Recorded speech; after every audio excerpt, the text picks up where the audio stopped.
Con el permiso de los presentes, vamos a dar inicio a este acto que ha sido convocado en solidaridad con la República Bolivariana de Venezuela, amenazada de agresión por parte del imperialismo norteamericano.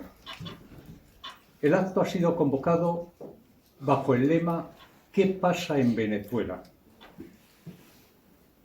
A través de los medios de difusión, prensa, radio, televisión, estamos recibiendo una información totalmente adulterada y tergiversada de lo que está aconteciendo en este país.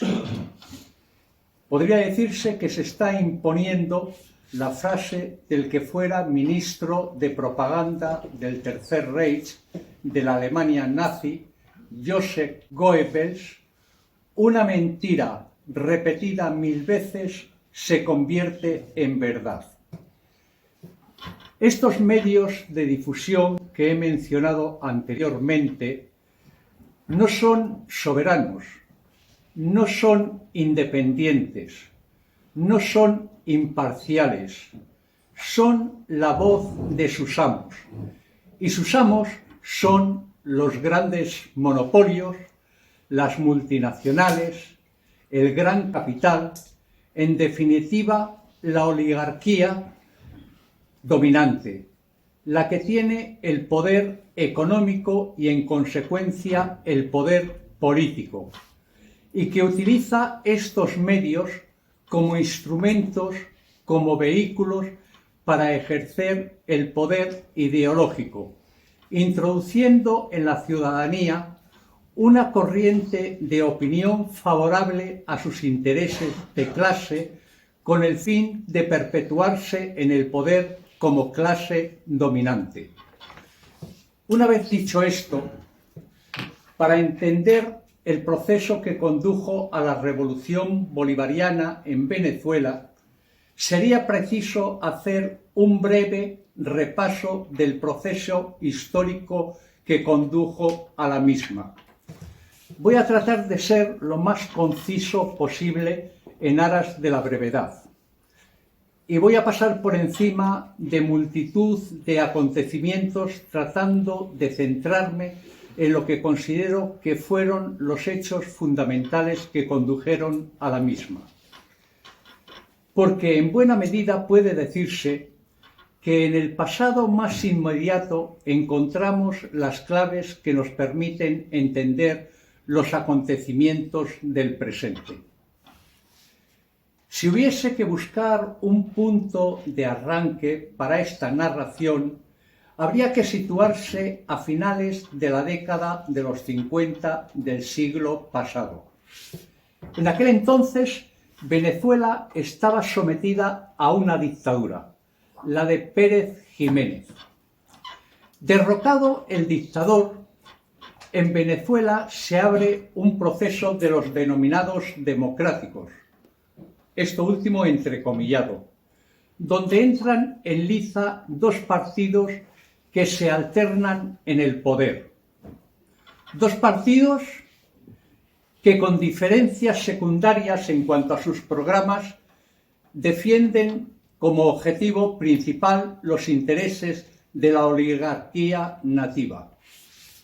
En cierta medida, para podernos entender, una situación similar a la que se está viviendo en la actualidad en el Estado español, con dos partidos que se alternan en el poder, pero que en el fondo, salvando diferencias superficiales, tienen un mismo objetivo: defender el sistema establecido. Me estoy refiriendo al PP y al PSOE.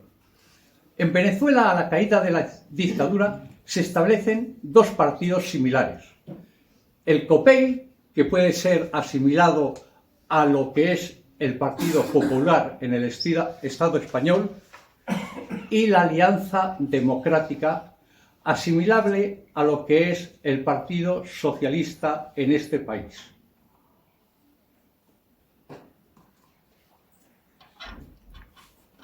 Hay un primer gobierno encabezado por un tal Rómulo Betancourt, que se mantiene 2 legislaturas en la presidencia del país. un leve salto en la historia y nos situamos en el año 1979. Accede a la presidencia de Venezuela Luis Herrera Campins.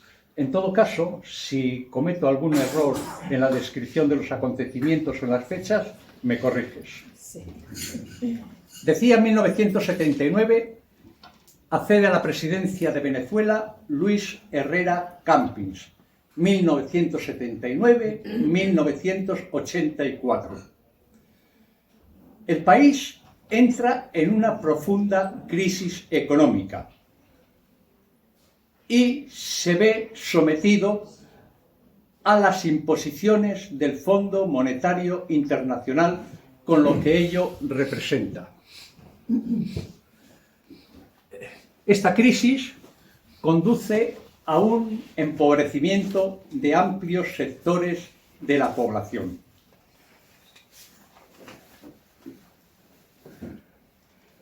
En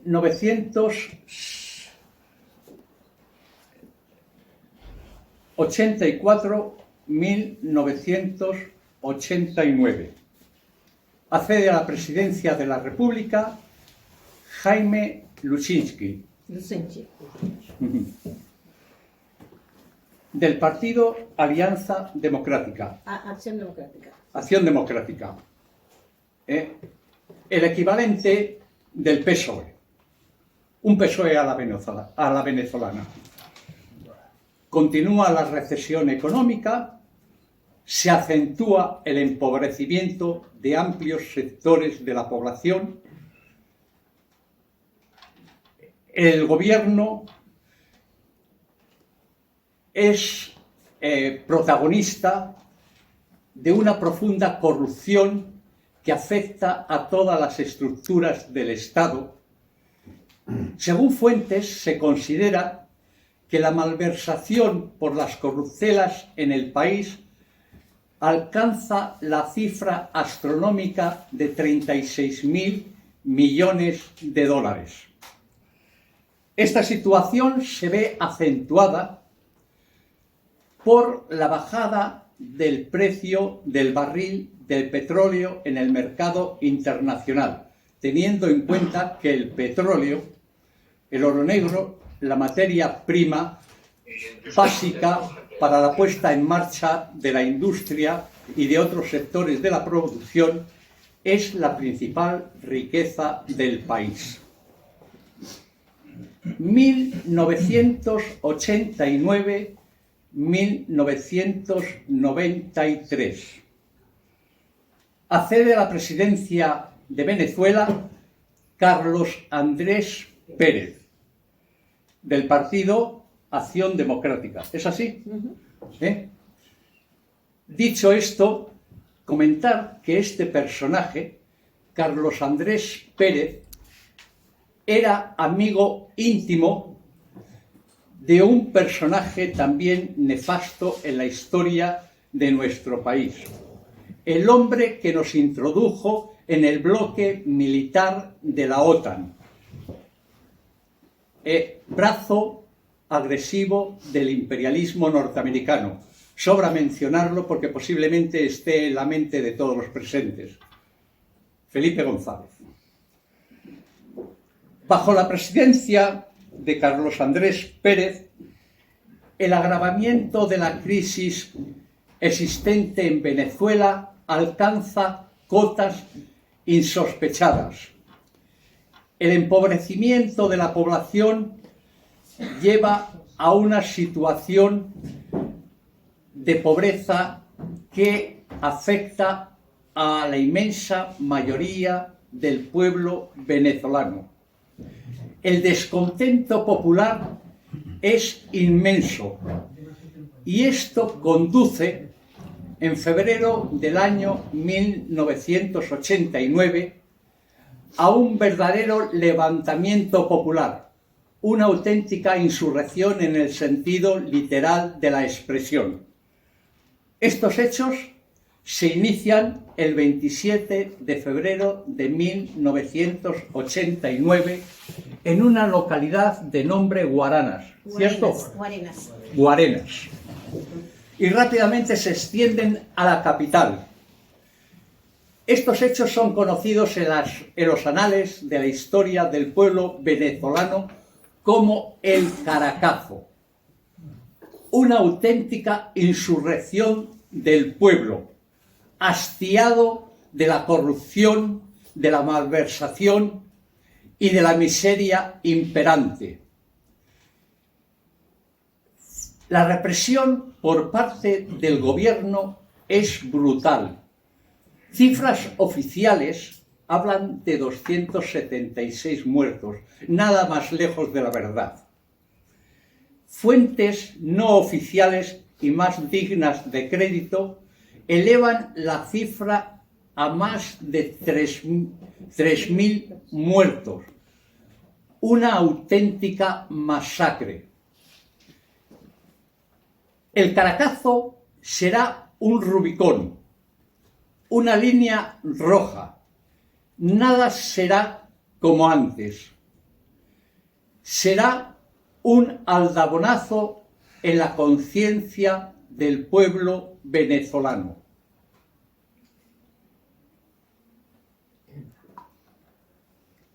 En febrero de 1992, un grupo de militares patriotas encabezados por el comandante Hugo Chávez Frías intenta un golpe de Estado que cambie el rumbo en el que se hallaba postrado Venezuela. La intentona golpista fracasa. Meses después, en noviembre del mismo año, 1992, otros militares tratan de llevar a cabo lo que Chávez no logró. Este nuevo intento de golpe de Estado también fracasa. Fuentes no oficiales hablan de que en esta intentona hubo más de 300 muertos. Y así llegamos al año 1994. Entra en liza un nuevo presidente, Rafael Caldera. La situación existente en el país era insoportable. El grado de miseria que afectaba a amplias masas de la población era algo insufrible. El descontento popular era incontenible. La presión social era tal que el gobierno de Rafael Caldera se ve obligado a decretar un indulto que pone en libertad a Hugo Chávez y sus compañeros de armas. Hugo Chávez, que emergía como una figura carismática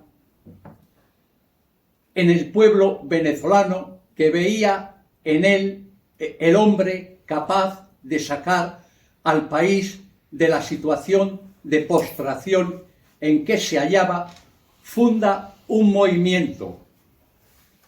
Si mal no recuerdo, el nombre era Movimiento Quinta República, ¿cierto? Cierto. También conocido popularmente como Movimiento Revolucionario Bolivariano. Se forma una coalición con otras organizaciones de izquierdas, entre las cuales se hallaba el Partido Comunista de Venezuela. Dicho sea de paso, no tiene que ver absolutamente nada con un sector del Partido Comunista venezolano dirigido por un tal Figueras en la actualidad, que se ha aliado lamentablemente con la Contra. Y estas organizaciones forman un frente conocido como el Polo Patriótico. ¿Es así? Sí. Y en las elecciones de 1998, la figura de Chávez, popular, querido por la inmensa mayoría del pueblo venezolano, arrasa en las elecciones presidenciales y Chávez accede al poder. He aquí el inicio de la revolución bolivariana que hunde sus raíces en ese pasado que he descrito anteriormente. Se empiezan a adoptar toda una serie de medidas de carácter progresista, 49 iniciales. No me voy a parar a comentar detenidamente cada una de ellas porque prolongaría excesivamente mi intervención. Pero sí eran las más importantes. La ley del petróleo, que nacionaliza la riqueza más importante del país, el petróleo, y lo pone al servicio del pueblo venezolano. Hasta ese momento estaba en manos de las grandes petroleras norteamericanas. La ley de la tierra, una reforma agraria que expropia a los grandes latifundistas y terratenientes y reparte la tierra entre los campesinos. La ley de pesca, que pone las riquezas piscícolas del país al servicio del pueblo venezolano. La ley de bancos y entidades financieras, que hace exactamente lo mismo, pone los recursos económicos al servicio del pueblo venezolano. La ley de comercio marítimo y otras más. Llegados a este punto, es preciso, en la situación actual de amenaza por parte del imperialismo norteamericano en que se halla Venezuela, hacer una reflexión sobre la situación política internacional que estamos viviendo en estos momentos. Estamos viviendo momentos de una gran trascendencia histórica. Momentos de profundos cambios.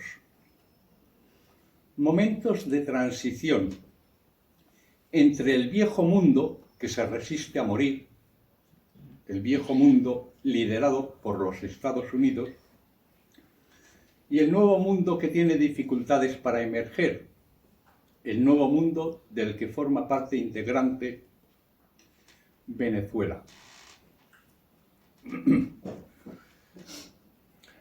Hasta hace no mucho, unos pocos lustros atrás, el imperialismo norteamericano tenía la hegemonía mundial en exclusiva y de forma incontestada. Hay una frase de un tal Carlos Marx que decía que en última instancia lo determinante es la economía. Pues bien, en el terreno económico hay un país que ya le ha ganado la batalla al imperio norteamericano. Posiblemente este país esté en la mente de buena parte de los presentes, la República Popular de China. Ha surgido un polo económico heterogéneo, pero que tiene en común romper los vínculos que le ataban, las cadenas que le ataban con los Estados Unidos. Me estoy refiriendo a los BRICS, inicialmente fundado por 5 países, al que se han incorporado nuevos países. Y están en lista de espera otros tantos, entre los cuales se encuentra precisamente Venezuela, que tarde o temprano, más temprano que tarde, se incorporará a los BRICS, que es el lugar que le corresponde. Los BRICS en estos momentos representan el 40% de la población mundial. En él están los 3 países más poblados de la Tierra: Rusia, China e India. Los BRICS representan más del 40% del comercio a escala internacional, cuando no hace mucho Estados Unidos tenía la hegemonía exclusiva. Cada país que se incorpora a los BRICS es un país que se desprende de la tutela del imperio.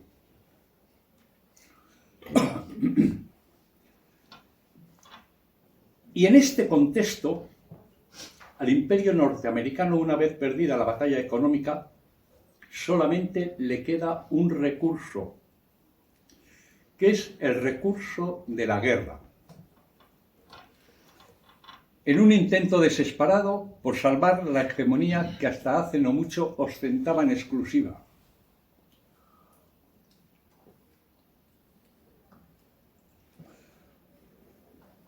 Hoy en día, una confrontación a escala internacional, debido al tipo de armamento existente en los arsenales militares, armas de carácter atómico, nuclear, termonuclear, de hidrógeno, de neutrones y otras, una confrontación a escala internacional podría ser de consecuencias imprevisibles. Podría significar la desaparición del ser humano de la faz de la Tierra. El imperialismo, en su desesperación, puede reaccionar como la fiera herida, cuyos últimos zarpazos son los más peligrosos. Y en estos momentos amenaza de agresión a la República Bolivariana de Venezuela.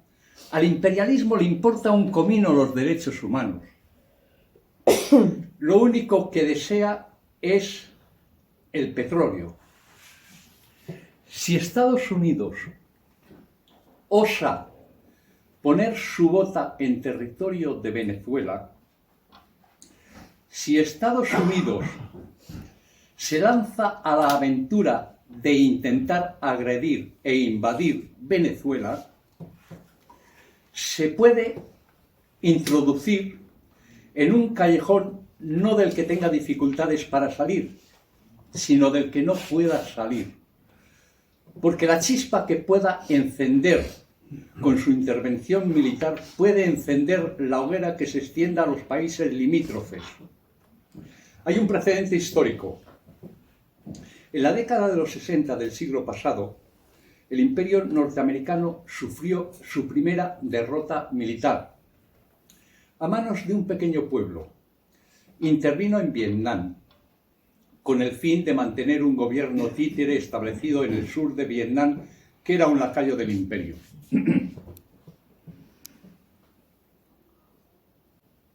El conflicto se vietnamizó, se extendió a los países limítrofes, a Laos y Camboya, y al final Estados Unidos no solo perdió Vietnam, sino que perdió el conjunto de los países que formaban la antigua Indochina. En Venezuela le puede ocurrir exactamente lo mismo. A lo largo de la historia todos los imperios han tenido fecha de caducidad y al imperialismo norteamericano le ha llegado su hora. Es un imperio decadente y en franco retroceso. Y el pueblo venezolano es un pueblo que ha dicho basta, se ha puesto en pie y ha empezado a andar. Y cuando un pueblo se pone en marcha es una fuerza material incontenible.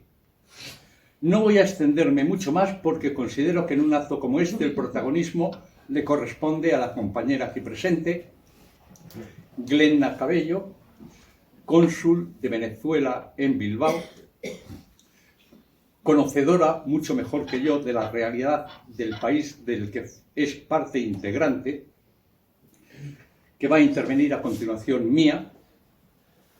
Por lo tanto, yo voy a dar fin a la parte que me corresponde de intervención. Y voy a concluir con unas pocas palabras. ¡Viva la República Bolivariana de Venezuela! ¡Viva el pueblo de Venezuela! Sí.